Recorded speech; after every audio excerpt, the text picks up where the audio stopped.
बिस्मिल्लाहिर्रहमानिर्रहीम। अस्सलाम वालेकुम स्टूडेंट्स, उम्मीद करती हूँ आप खैरियत से होंगे।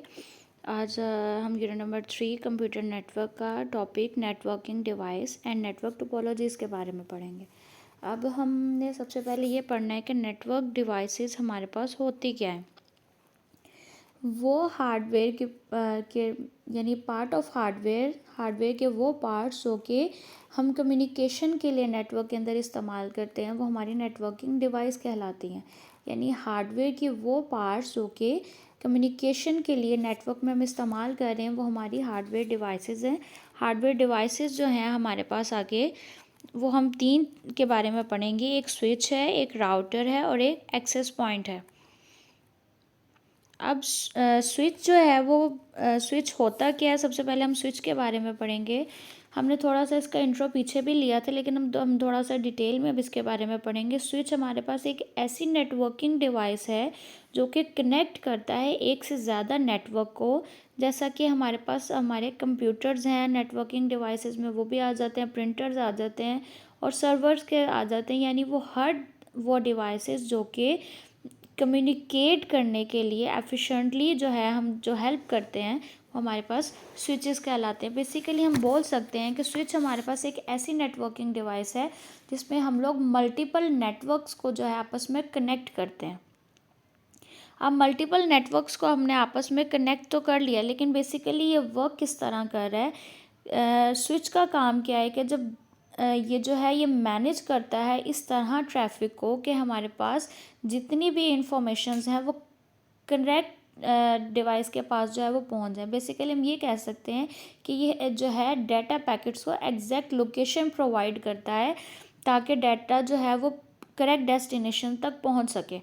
हम मोस्टली जो है स्विचेस को डाटा लिंक लेयर के अंदर भी इस्तेमाल करते हैं, जो कि आगे हम लोग पढ़ेंगे। ओएसआई मॉडल की सेकंड लेयर है डाटा लिंक लेयर, जिसमें हम स्विचेस का इस्तेमाल किया जाता है। इसको एज एमसीक्यूज भी आपसे पूछा जा सकता है कि डाटा लिंक लेयर को इस्तेमाल कहाँ कहाँ किया जाता है।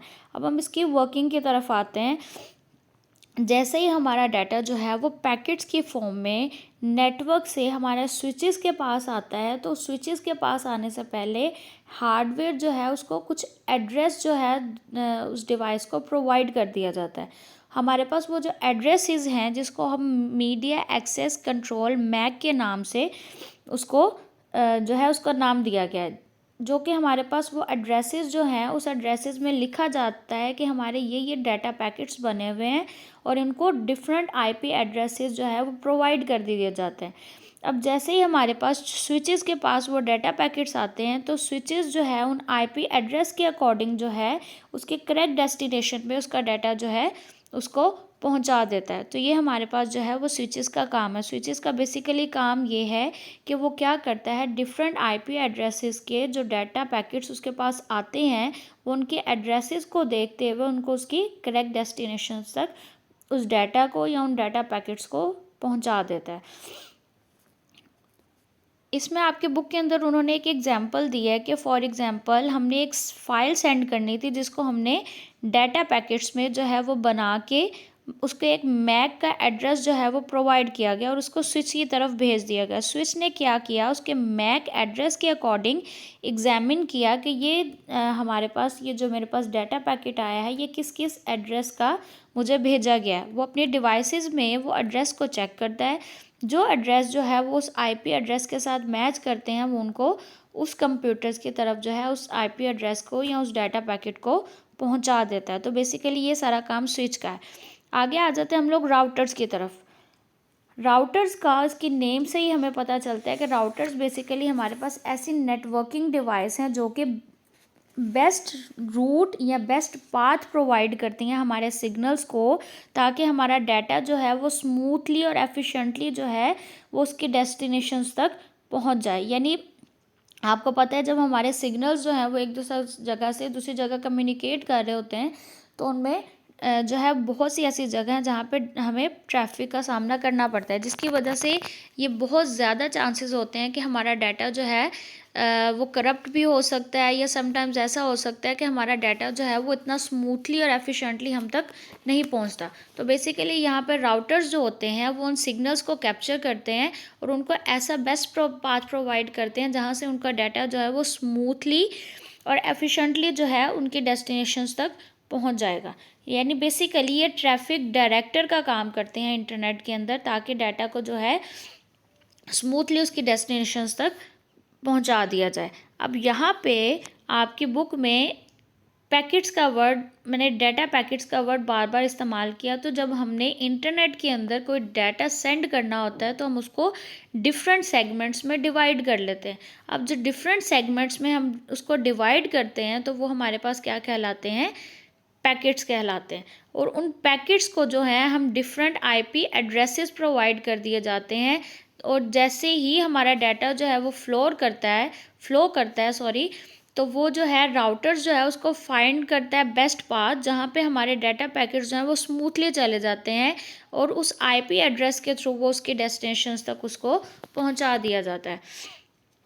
अब इसमें उन्होंने एयर ट्रैवल सिस्टम की एग्जांपल ली है कि उसमें पैसेंजर्स को जो है वो पैसेंजर्स का जो है डेस्टिनेशन सेम होता है, लेकिन उनको डिफरेंट फ़्लाइट्स जो हैं वो प्रोवाइड की जाती हैं, यानी उनको ग्रुप्स में डिवाइड कर दिया जाता है और उनको डिफरेंट फ़्लाइट्स असाइन कर दी जाती हैं। अब यहाँ पे उनकी डेस्टिनेशंस तो सेम है, यानी उनका आईपी एड्रेस जो है वो सेम है, लेकिन उनको डिफरेंट रूट्स प्रोवाइड कर दिए हैं। उनको एयरपोर्ट तक पहुंचने के लिए, अपनी डेस्टिनेशंस तक पहुंचने के लिए सबके पास सब अपनी अपनी अलग एयरलाइंस में होते हैं। अब यहाँ पे एयरलाइंस जो हैं वो हमारे पास राउटर्स का काम कर रही हैं, वो डिफरेंट रूट्स के थ्रू हमें लेकर जा रही हैं। यहाँ पे हमारी डेस्टिनेशंस तो सेम है, हमारा आईपी एड्रेस भी सेम है, लेकिन हमें डिफरेंट रूट्स में डिवाइड कर दिया जाता है। डिफरेंट पास जो है हमें डिफरेंट पैसेंजर्स को प्रोवाइड कर दिए जाते हैं, ताकि वो इजीली जो है वो अपनी डेस्टिनेशंस तक पहुंच सकें। अगर किसी को एग्जांपल की समझ में नहीं आई तो मैं दोबारा समझा देती हूँ कि एयर ट्रैवल सिस्टम के में उन्होंने एग्जांपल दिए कि पैसेंजर्स यहाँ पे डाटा का काम कर रहे हैं, उनको डिफरेंट ग्रुप्स में या पैकेट्स में जो है उनको असाइन कर दी गई हैं डिफरेंट फ़्लाइट्स। अब जाना तो सबकी डेस्टिनेशंस तो एक ही थी, सबने उम्रा के लिए ही जाना था, लेकिन उनको डिफरेंट फ़्लाइट्स असाइन की गई, लेकिन उनकी डेस्टिनेशंस जो थी वो सेम थी। अब राउटर्स ने यहाँ पे क्या किया कि डिफरेंट फ़्लाइट्स को डिफरेंट रूट्स जो हैं वो प्रोवाइड किए गए, ताकि वो एफिशिएंटली जो है वो अपनी डेस्टिनेशंस तक पहुँच सकें। अब नेक्स्ट जो है हमारे पास आ जाता है एक्सेस पॉइंट। एक्सेस पॉइंट का क्या काम है, वो ट्रांसफ़र करता है हमारे वाइड डाटा को वायरलेस नेटवर्क की तरफ, और वायरलेस नेटवर्क के डाटा को वाइड नेटवर्क की तरफ। बेसिकली हम इसको अपना नेटवर्क को एक्सटेंड करने के लिए इस्तेमाल किया जाता है। अगर देखा जाए तो राउटर्स का और एक्सेस पॉइंट का एक ही काम है कि ये बेसिकली हमें रूट्स प्रोवाइड कर रहे हैं, लेकिन यहाँ पे एक्सेस पॉइंट में डिफरेंस क्या है कि इसको हम लोग अपने नेटवर्क्स को एक्सटेंड करने के लिए या उसकी रेंज को बढ़ाने के लिए इस्तेमाल करते हैं। हमारे घर में राउटर्स लगे हुए होते हैं जो कि इंटरनेट का कनेक्शन या इंटरनेट के सिग्नल्स हमें प्रोवाइड कर रहे होते हैं, तो उसी राउटर्स के आगे हम लोग अपने नेटवर्क की रेंज को बढ़ाने के लिए जो एक डिवाइस लगा लेते हैं, अपने नेटवर्क को एक्सटेंड करने के लिए जो एक डिवाइस लगा लेते हैं, वो हमारे पास क्या कहलाती हैं, एक्सेस पॉइंट्स कहलाती हैं। अब आगे आ जाते हैं हम लोग नेटवर्क टोपोलॉजीज़ की तरफ। अब यहाँ पे नेटवर्क टोपोलॉजी, सबसे पहले तो मैं आपको बता दूं कि ये आपका मोस्ट इम्पॉर्टेंट क्वेश्चन है, लॉन्ग के लिहाज से भी, एमसीक्यूज़ के लिहाज से भी और शॉर्ट के लिहाज से भी। अब यहाँ पे टोपोलॉजीज़ क्या होती है, ऐसा वे जिस पे हम कंप्यूटर नेटवर्क्स को आपस में कनेक्ट करते हैं, वो हमारे पास क्या कहलाती हैं, टोपोलॉजी। हम ये कह सकते हैं arrangement of different devices in a computer network, यानी हम डिफरेंट डिवाइसेस का आपस में कम्युनिकेट कराने के लिए जो अपनी डिवाइसेस का अरेंजमेंट करते हैं, या हम कह देते हैं layout of a network is called network topology. यानी हम अपने नेटवर्क का जो लेआउट बना लेते हैं वो हमारे पास नेटवर्क टोपोलॉजीज़ कहलाती हैं। हमने ये 4 तरह की टोपोलॉजीज़ के बारे में पढ़ना है। एक बस है, एक स्टार टोपोलॉजी, एक रिंग टोपोलॉजी और फोर्थ में मैश टोपोलॉजी। अब हम वन बाय वन इसको डिस्कस करेंगे। सबसे पहले आ जाती है हमारे पास बस टोपोलॉजी। बस टोपोलॉजी में हमारे पास डिवाइसेस जो हैं वो एक दूसरे के साथ कनेक्टेड होती हैं थ्रू सिंगल केबल या वायर के थ्रू, यानी एक सिंगल केबल प्रोवाइड की गई है जिसमें हमारी सारी डिवाइसेस एक दूसरे के साथ कनेक्ट हैं। हमने कोई भी डाटा सेंड जब करना है तो वो उस केबल के थ्रू जो है वो हमारे कंप्यूटर तक जाएगा। अब बस टोपोलॉजी जो है उसको हम इसका एडवांटेज ये है कि it is easy to setup, यानी इसका सेटअप करना बहुत इजी है। लेकिन इसका डिसएडवांटेज ये है कि but if the main cables fail, कि अगर हमारी मेन केबल जो सिंगल हमारा मीडियम है, जो केबल है जिसके थ्रू हमारा डाटा एक जगह से दूसरी जगह कम्युनिकेट कर रहा है, अगर वही फेल हो जाएगी तो हमारा पूरा का पूरा बस टोपोलॉजी का जो नेटवर्क है वो फेल हो जाएगा या डाउन हो जाएगा। नेक्स्ट हम आ जाते हैं स्टार टोपोलॉजी की तरफ। स्टार टोपोलॉजी में हमारा डाटा जो है एक सिंगल हब के थ्रू जो है सेंट्रल स्विच या हब के थ्रू एक दूसरे के साथ डिवाइसेस के साथ कनेक्ट होता है।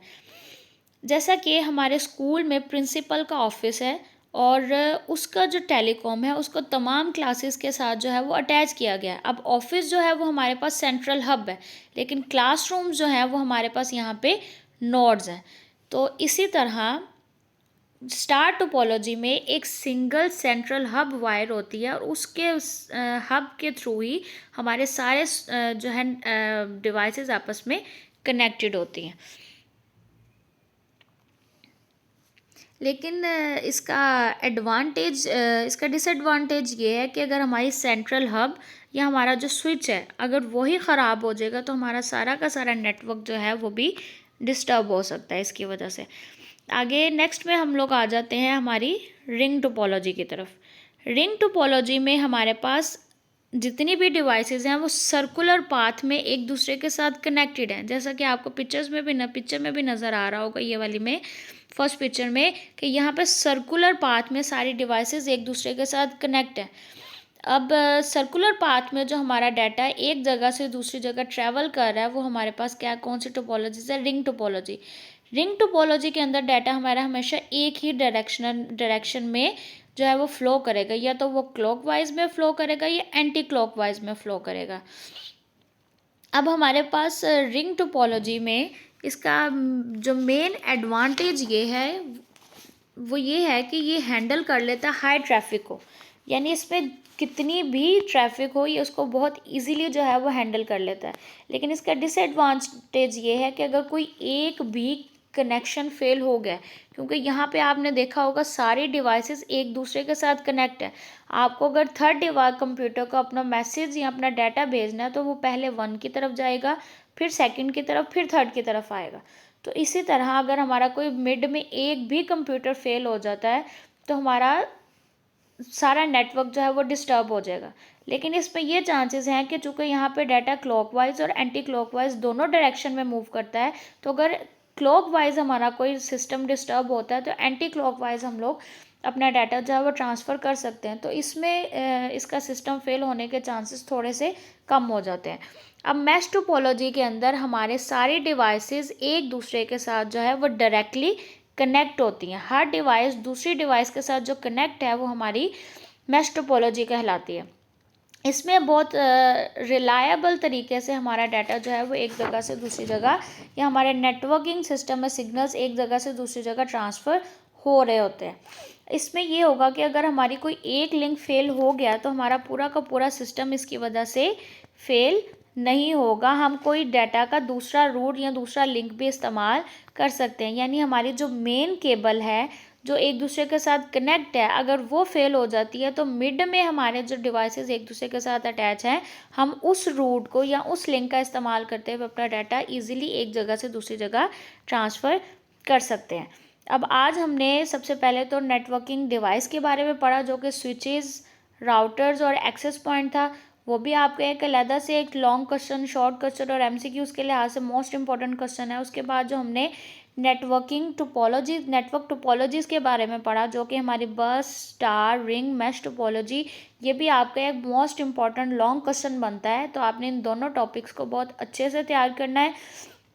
इसमें आपके डिड यू नाउ के अंदर जो एडवांटेजेस और डिसएडवांटेजेस दिए गए हैं इसको भी आपने बहुत अच्छे से देखना है। ये जब आपके पास लॉन्ग क्वेश्चन आएगा तो लॉन्ग क्वेश्चन को आपने इस तरह अटैम्प्ट करना है कि सबसे पहले आपने इसकी बस टोपोलॉजी की डेफिनेशन लिखनी है, उसकी डायग्राम बनानी है, और उसके बाद डिड यू नो में जो आपको एडवांटेजेस और डिसएडवांटेजेस दिए गए हैं वो करने। इसी तरह स्टार टोपोलॉजी में भी उसकी डेफिनेशन, उसकी एग्जांपल और उसकी डायग्राम, इस तरह आपने इस लॉन्ग क्वेश्चन को अटेम्प्ट करना है। और अगर स्विचेस वाला भी आएगा तो स्विचेस में भी आपने उसकी डेफिनेशन लिख के, उसकी वर्किंग लिख के और उसकी डायग्राम बनानी है। लेकिन अगर आपसे वो अलहदा से शॉर्ट क्वेश्चन में पूछ सकता है कि स्विच कैसे काम करता है, तो वहाँ पे आप उसकी डेफिनेशन नहीं लिखोगे, आप जस्ट उसकी वर्किंग लिखोगे। लेकिन अगर आपको लॉन्ग क्वेश्चन में आ गया, तीनों डिवाइसेस के बारे में पूछा गया है, तो अब हर डिवाइस की डेफिनेशन, उसकी एग्जाम्पल में उसकी वर्किंग ही आ जाती है, तो आप उसकी वर्किंग लिखोगे। और साथ में आप उसके डायग्राम मस्ट बनाइएगा। डायग्राम और वर्किंग और डेफिनेशन जब आप एक साथ बनाएंगे तो आप बहुत कम चांसेस है कि आपके मार्क्स कटिंग होंगे।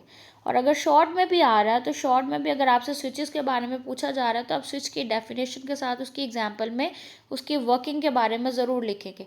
और आपके स्विच के अंदर जो एक एग्जांपल दी गई है कि ये डाटा लिंक लेयर के अंदर इस्तेमाल होती है, ये एज ए एमसीक्यूज भी आपसे पूछा जा सकता है कि वो कौन सी डिवाइस यानी स्विच के अंदर हमारी कौन सी OSI मॉडल की लेयर इस्तेमाल हो रही है। तो आपको पता होना चाहिए कि OSI मॉडल की सेकंड लेयर जो कि डाटा लिंक लेयर है वो स्विच के अंदर इस्तेमाल हो रही है।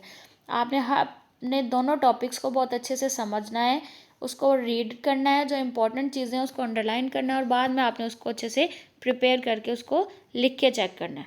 उम्मीद करती हूँ आपको आज के लेक्चर की अच्छे से समझ आ गई होगी। Thank you so much. अल्लाह हाफिज़।